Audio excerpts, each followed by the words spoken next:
Falar um pouco de saúde aqui no Japão, porque essa matéria aqui, ela meio que tenta culpar a questão da imigração por conta de doença, né? Pronto, por que que os números de sarampo triplicaram é culpa do estrangeiro, né?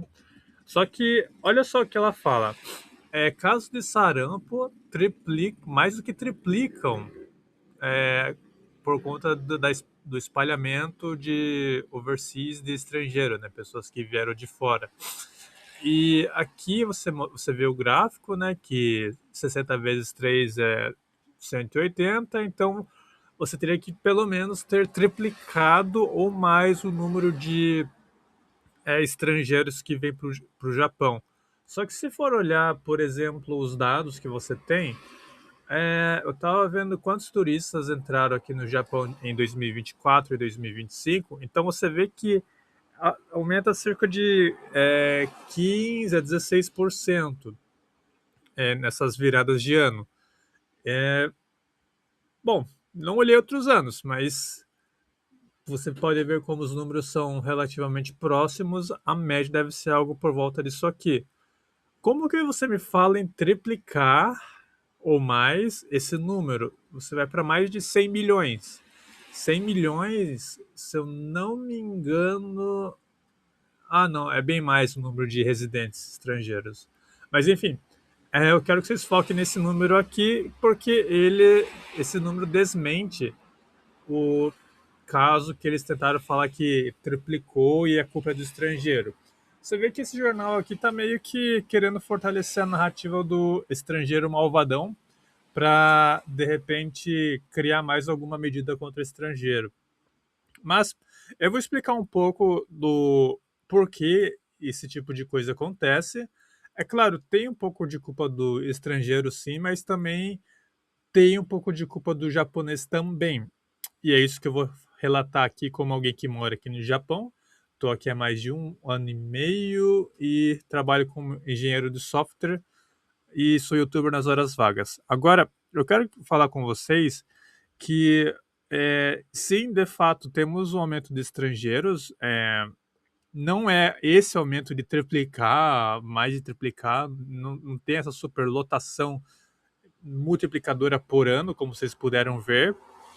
Mas o que pode ter acontecido se, assim, se os estrangeiros não chegaram a ter esse aumento tão expressivo? O que acontece é, embora a gente tenha um certo número recorrente de estrangeiros rotacionando o Japão, o povo japonês ele também tem algumas melhorias a serem feitas em seus hábitos de saúde. Por quê? Tem hábitos positivos, eles são um povo muito bem higiênicos, pelo menos boa parte dos que eu conheci até agora. Eles levam a questão de higiene bem a sério. Tem essa questão deles tentarem, pelo menos boa parte dos que eu conheci, tentarem ser limpos. E tem também o ponto, bom, pelo menos não fedido, né?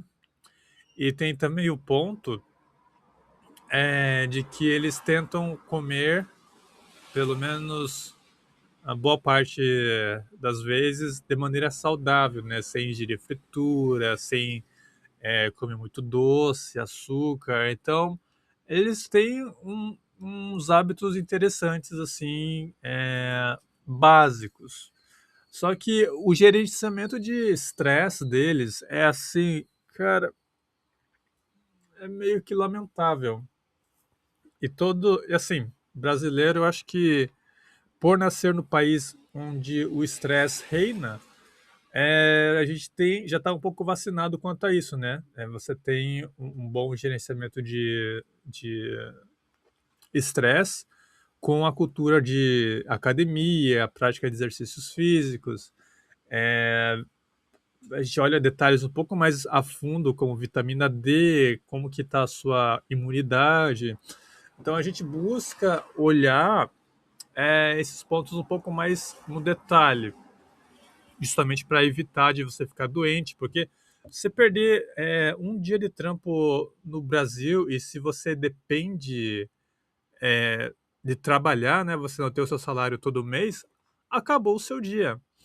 Então, para o brasileiro é imprescindível que a gente desenvolva um pouco essa veia de dominar o a área da saúde. Só que aqui a galera ela é muito focada em delegar essa parte da saúde para médico.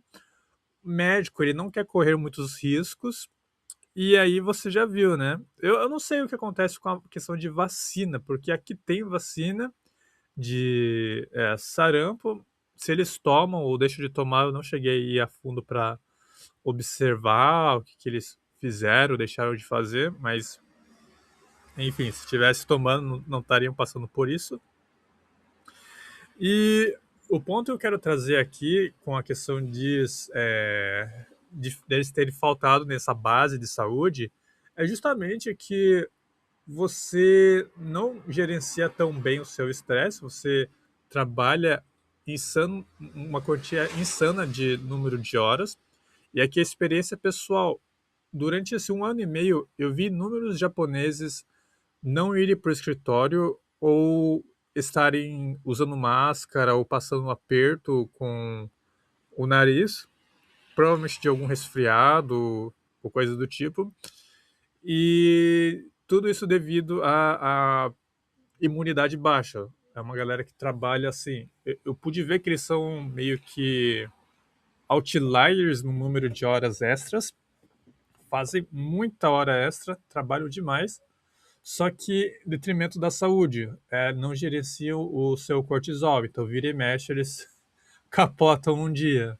Então, observação, eu mantive os meus hábitos de treino e alimentação desde que eu vim para cá, eu consegui manter minha rotina, então eu não, dentro desse 1 ano e meio, não cheguei a ficar doente a ponto de ter que faltar do trabalho. Foi bem tranquilo para mim nesse sentido de conseguir manter toda a rotina que eu tinha no Brasil. Esse é um ponto que, pelo menos um ponto positivo de você ser um mochileiro. Ah, e aqui no Japão eles não têm essa prática. E é exatamente isso que pode levar a galera se infectar com isso aqui, né? Como o Japão talvez não tenha esse vírus tão presente e com o aumento de estrangeiros que está chegando aqui para o Japão, pode ser que tenha tido alguma mutação e aí a japaiada que tem a imunidade um pouco mais baixa passou a ser afetada. E aí você tem essa tríplica aqui, né? E aí, qual que é a narrativa? Você tem duas narrativas para você emplacar aqui. Uma é de que, porra, estrangeiro é uma merda, eu vou evitar de trazer mais estrangeiros para cá, de, sei lá, países de terceiro mundo. E a outra narrativa é, porra, japonês não se cuida muito bem. Poderia muito bem evitar de fazer horas extras insanas e focar um pouco mais na saúde, vitamina D, cara. Esse é um ponto que eu queria falar também. Vitamina D parece que é um negócio de outro mundo, porque é bem pouco o número de pessoas que olham para isso. Minha namorada, mulher, ela foi fazer o exame de vitamina D e ela disse que cerca de. A doutora falou que cerca de 90 e quanto? 90%, alguma coisa assim, perto dos 90% de mulheres que fazem esse exame, elas estão abaixo do recomendado, bem abaixo do recomendado de vitamina D. E isso é o que? É o que te dá energia e também te dá imunidade também para você ter condições de lutar contra esse tipo de doença. Então, cara, para você ver bem, você está no país de primeiro mundo onde a galera não tem o básico de como cuidar de si mesmo, né? Você delega demais a questão da saúde e aí você fica à mercê do governo e também de médicos mercenários carniceiros. Então você acaba virando um numerinho, né? Numerinhos de casos de doenças que acabam sendo vindas aí do exterior, que é bem triste. Mas enfim, eu acho que tem que ter uma certa mudança Eu acho que a cultura ela tem que mudar, a questão de trabalho aqui ela precisa ser reduzida e você precisa incorporar certos elementos é, que vão beneficiar o povo em si, né? Assim como no Brasil você deveria ter que incorporar algumas coisas da cultura japonesa para que o Brasil como nação melhore, o Japão também tem pontos que você tem que incorporar do Brasil, pontos positivos, né? Que, assim, tem muitos pontos negativos no Brasil, mas ponto positivo do Brasil que você poderia trazer para cá, que ia ser bem benéfico, né? Mas, enfim, essa é a minha leitura dessa matéria aqui, porque não é só essa questão de estrangeiro, a gente tem outros pontos a falar aqui. E se você curte de notícias referentes ao Japão, considere se inscrever nesse canal, dar o joinha e fique à vontade na seção dos comentários caso queiram adicionar algo a mais. Falou e até o próximo vídeo.